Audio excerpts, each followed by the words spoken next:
Glow-in-the-dark filament is beautiful, but it can destroy your AMS Lite. Today I'll show you how to safely bypass the AMS, change nozzle and use 3D printed tools for the job.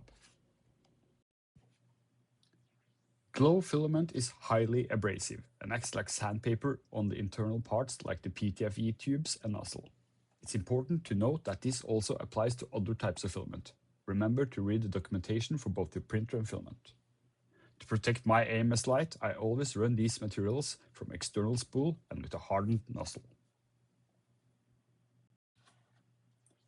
To make the swap easier, I printed this small tool to quickly disconnect the PTFE tubes. It saves my fingernails and makes the process much faster. I put a link to the 3D model in the description. Since we are printing with abrasives, we need a hardened steel nozzle. The standard one will wear out way too fast if not. Swapping it on the Bambu Lab A1 and A1 Mini is a 30-second job with no tools required.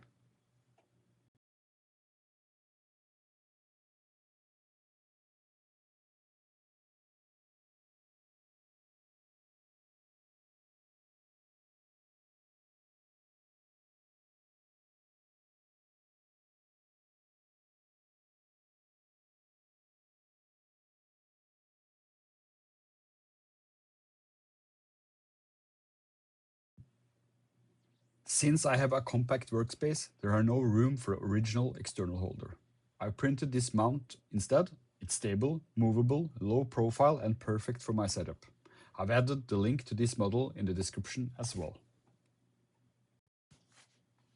Simply connect the filament from the external homemade holder to the 3D printer.